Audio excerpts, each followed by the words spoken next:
Ladies and gentlemen, President Donald Trump is about to wage a tariff war against many European countries again. And this time around is for a very special reason. And let's see what this is all about and whether there will be an implication to the stock market and will it cause another stock market crash again. So President Donald Trump blows again, and this time around he threatens a tariff war in quite a big scale because it is over something that he really wants, where the rest of the European countries are not giving in to him, and therefore he says, "Let's have tariff war." And it's all about Greenland, Greenland, Greenland. And he really wants Greenland. For what reason? I'm going to explain to you. And none of the world is going to be happy that he's interested in Greenland, especially Denmark, which has control over Greenland. So Donald Trump wanted Greenland so much that he has not ruled out military action, but he's not going to do that first. He tried to be reasonable by saying that I just want to buy, right? Just state the price.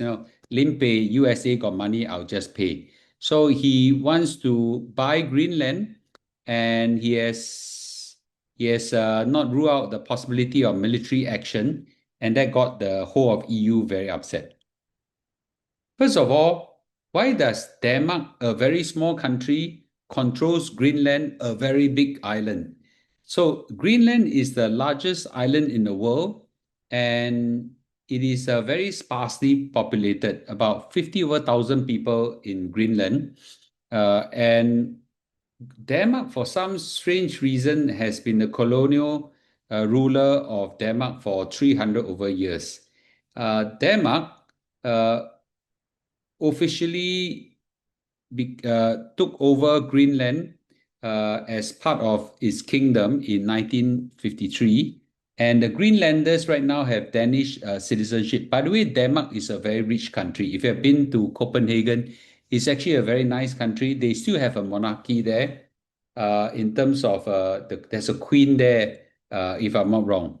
I've been there many years ago. It's a beautiful place for holiday.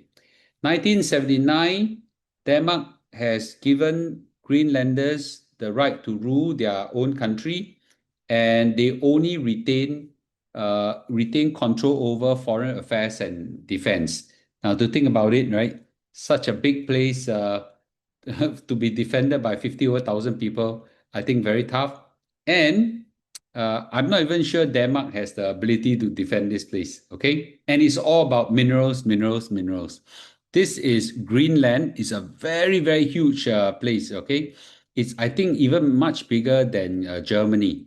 So it's full of minerals, if you can see, okay? You have zinc, tungsten, titanium, rare earth, nickel, iron ore, graphite, gold, diamond, and copper. Just lots of minerals.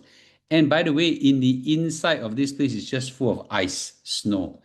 And because of global warming, so a lot of the minerals are more and more discovered because the ice is melting. And there are also talks that there is possible to find oil or gas inside as well. So why is there a land grab? Of course, it's about minerals, right? And it's also a very strategic place. It's all about de-risking, and also, of course, Trump being unreasonable, just want to take control of one new extra place for US. The minerals are a rare commodity right now that got Trump very interested because Trump has been holed by China because of rare earth and many minerals.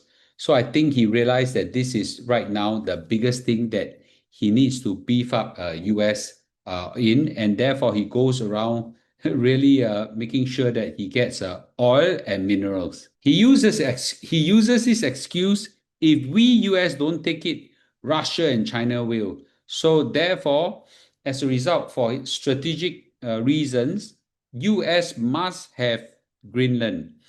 And the frank truth is that Denmark Joint Arctic Command has actually said that there are no Russian or Chinese combat ships seen in 2.5 years.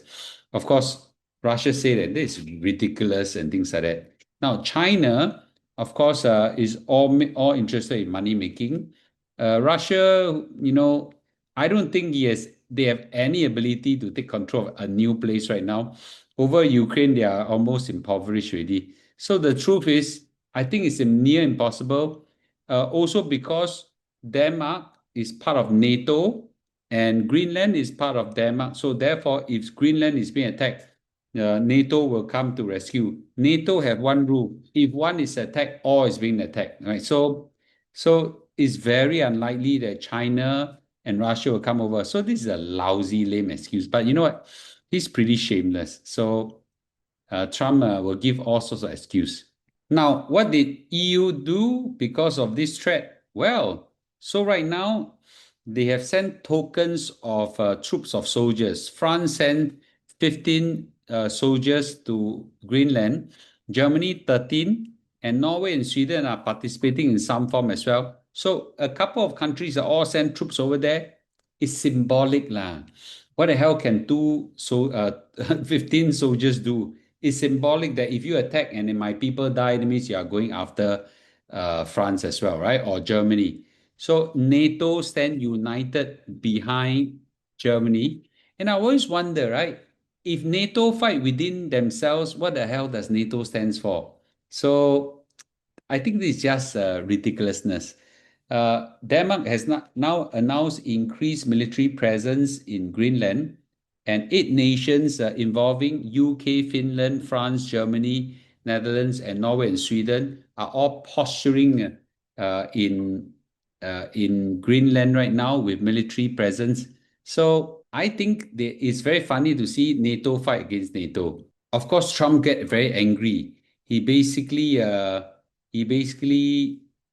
talked bad about Denmark and the rest of Europe, okay, and basically say that no, I don't care. You all put more troops inside. I won't change my goal of I want to acquire this place, and therefore I'm going to do whatever it takes. So what does he do? Well, Donald Trump has just announced February the 1st, 10% tariff imposed on all you 8 countries: Denmark, Norway, Sweden, France, Germany, UK, Netherlands, Finland. Okay. And then 1st of June, escalate to 25%. Okay. And after that, I'll continue until I get the acquisition of Greenland through commercial ways. Now, he didn't say I rule out military advancement, but right now it's just commercial. Now, we know that trade war is always bad, and if you were to start this again, I don't think it look good. This time around, I don't think that EU will give in because it's more sovereign rights. So sovereign rights are very difficult to give in. So I think eventually we will see a situation where the European countries will stand by it. So as a result, Trump may chicken out because he always chicken out. Taco, right? Trump always chicken out. But I don't think the Europeans this time will stand down because it involves sovereign rights.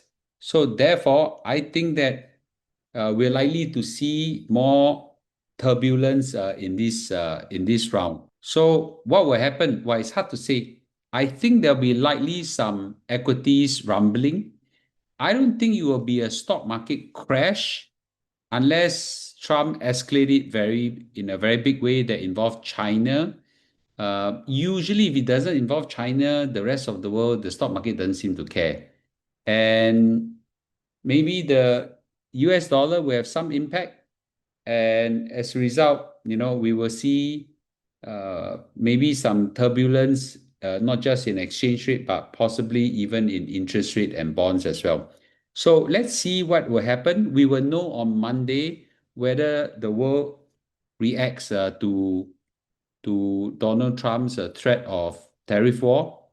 But I don't think that it will be a huge impact, but I do think that there'll be some rumbling. So who will likely get hit? Any countries that have dealing with US from Europe, though the 7 or 8 countries, they will get hit. Will this spill over to rest of the world? It's hard to say. At least in Singapore, I don't think so. US stock market, there should be some rumbling.